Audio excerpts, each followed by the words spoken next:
بزرگوں، نوجوان بھائیوں اور عزت ماں بہنوں، السلام علیکم ورحمۃ اللہ وبرکاتہ۔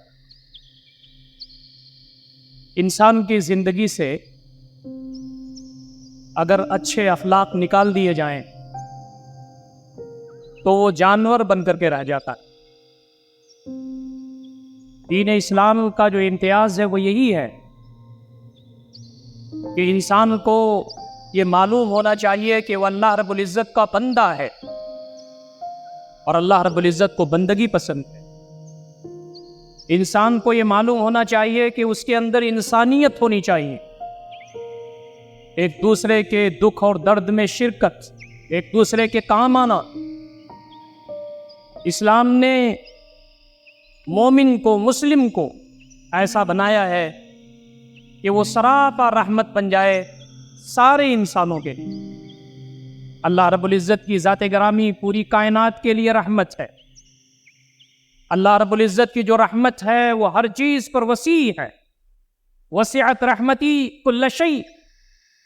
نبی اکرم صلی اللہ علیہ وسلم کے بارے میں فرمایا گیا وما ارسلناک الا رحمۃ للعالمین، ہم نے آپ کو سارے جہان کے لیے رحمت بنا کر کے بھیجا ہے۔ یہ امت جو نبی اکرم صلی اللہ علیہ وسلم کے لیے بنائی گئی ہے، اس کو یہ کہا گیا کہ خیر الناس انفعہم للناس، لوگوں میں بہتر وہ ہے جو لوگوں کے کام آئے۔ کسی سے ملے تو مسکرا کے ملے۔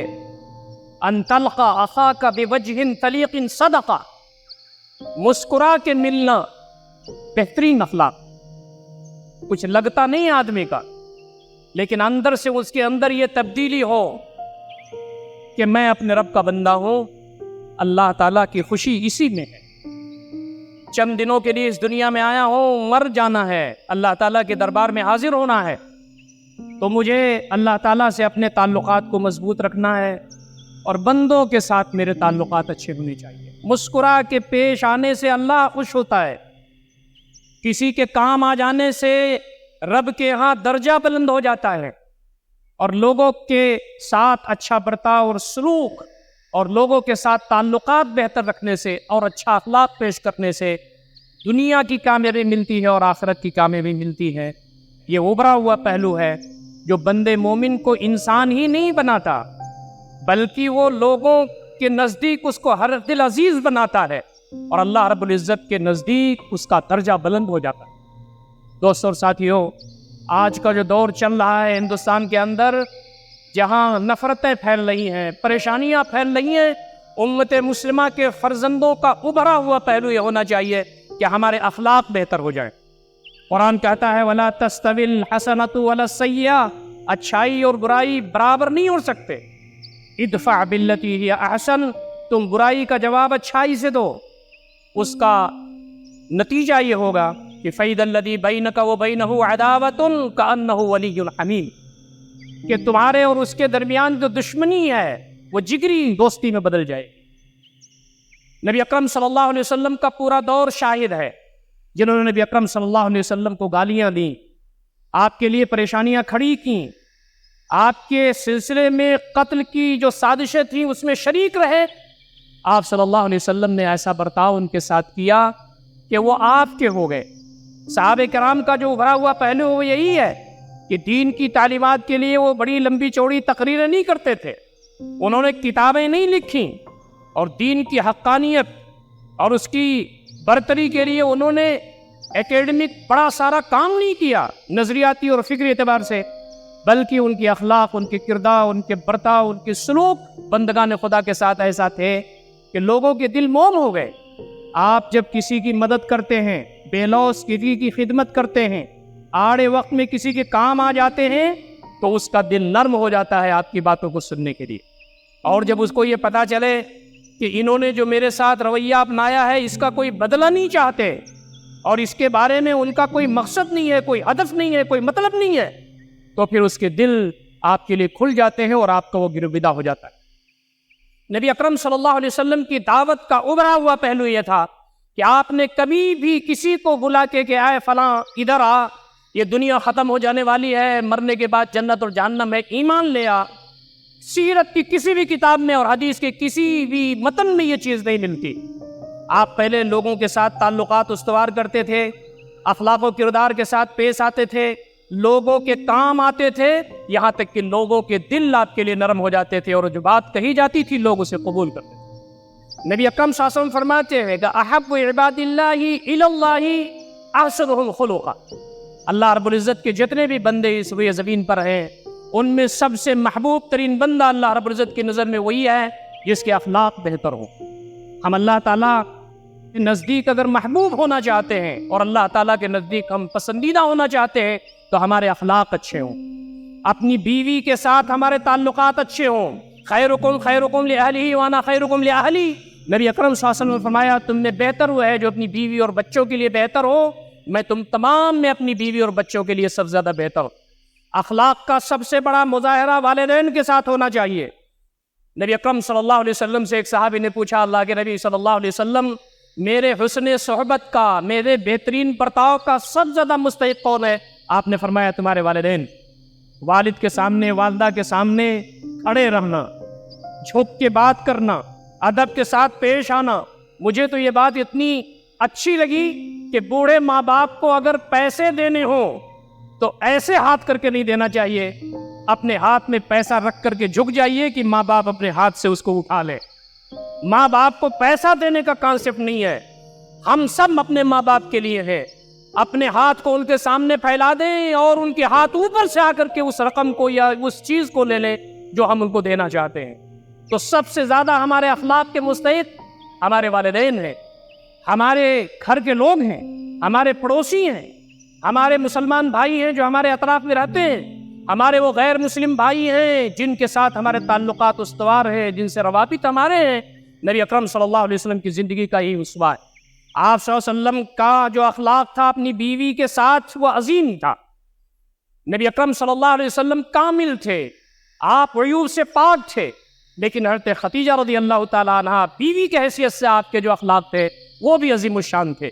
شوہر کی قدر کرنا، آپ کو تسلی دینا، پریشان حال آ رہے ہیں تو آپ کو دلاسا دینا، ضروریاتی زندگی میں مال و اسباب خرچ کرنا، شانہ بشانہ اپنے شوہر کے چلنا، اور کبھی بھی کوئی مسئلہ اگر آ جائے تو فوراً کھڑے ہو کر کے یہ پوچھنا کہ میرے تاجدار آپ کے ساتھ کیا معاملہ ہے، میں آپ کی کیا خدمت کر سکتی ہوں۔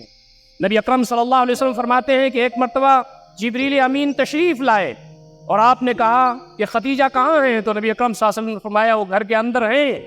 تو آپ نے فرمایا کہ ان کی اسی اخلاق اور برتاؤ اور آپ کے ساتھ ان کی جو قربانیاں ہیں اسی نتیجے میں یہ معاملہ ہے کہ اللہ رب العزت نے ان کے لیے سلام بھیجا ہے۔ مردوں میں کسی کے لیے اللہ رب العزت کا سلام نہیں آیا، کسی صحابی کے لیے سلام نہیں آیا۔ ایک خاتون جنت کے لیے جو ایک بہترین بیوی، با اخلاق بیوی اپنے شوہر کے لیے ہو سکتی ہے، اس کو ایسا امر کر دیا نبی اکرم صلی اللہ علیہ وسلم کی سیرت میں کہ رہتی دنیا تک کے مسلمان یہ دیکھتے رہیں گے کہ شوہر کا اخلاق کیسا ہو سکتا ہے، بیوی کا اخلاق کیسا ہو سکتا ہے۔ نبی اکرم صلی اللہ علیہ وسلم فرماتے ہیں میرے نزدیک سب سے محبوب وہ ہے جس کے اخلاق اچھے ہوں۔ ان من احبکم الی احاسنکم اخلاقا، تم میں زیادہ محبوب میرے نزدیک وہ ہے جس کے اخلاق بہتر ہو۔ اللہ کے نزدیک اگر بہتر ہونا ہے تو اخلاق کو بہتر کرنا ہے، اور اگر نبی اکرم صلی اللہ علیہ وسلم کے نزدیک محبوب ہونا ہے تو اپنے اخلاق بہتر کرنا ہے۔ نبی اکرم صلی اللہ علیہ وسلم اگر ہمیں اپنا محبوب بنا لیں، اللہ تعالی ہمیں اپنا محبوب بنا لے، تو پھر ہمیں کسی کی محبت کی پرواہ نہیں ہے۔ دوستوں اور ساتھیوں، یہ وہ ساری چیزیں ہیں جو ہم تمام کا رتبہ بلند کر دیں گی۔ ایسا ہوتا ہے کہ ہم اپنے بڑے کے ساتھ اپنا اخلاق بہتر رکھتے ہیں، ہم سے کوئی عہدے میں بڑا ہو، ہم سے کوئی رتبے میں بڑا ہو، کسی کے پاس روپیہ پیسہ ہو، کسی کے پاس منصب ہو، کسی کے پاس اختیارات ہوں، تو اس کے پاس جانے میں ہمارے اخلاق بہتر ہو جاتے ہیں، لیکن اپنے سے نیچے کے لوگوں کے ساتھ ہمارے اخلاق بہتر نہیں ہوتے۔ آدمی کی آزمائش یہ ہے کہ وہ اپنے نوکر کے ساتھ اس کے اخلاق کیسے ہیں، اس کے خادمین کے ساتھ اس کے اخلاق کیسے ہیں، اپنے سے کمتر لوگوں کے ساتھ اس کے اخلاق کیسے ہیں۔ آدمی کو اگر پرکھنا ہو تو یہ دیکھنا چاہیے کہ اس کے جو ماتحت لوگ ہیں اس کے ساتھ اس کے اخلاق کیسے ہیں۔ نبی اکرم صلی اللہ علیہ وسلم کی خدمت حضرت انس رضی اللہ تعالیٰ عنہ نے 10 سال تک کی۔ وہ خود راوی ہیں، کہتے ہیں خدمت رسول اللہ صلی اللہ علیہ وسلم 10 سنین، میں نے نبی اکرم صلی اللہ علیہ وسلم کی خدمت 10 سال کی، لیکن آپ کا اخلاق و کردار اتنا بلند تھا کہ آپ نے کسی کام میں مجھ کو یہ نہیں کہا کہ کیوں کیا، یا یہ نہیں کہا کہ کیوں نہیں کیا۔ آپ صلی اللہ علیہ وسلم نے سکھائے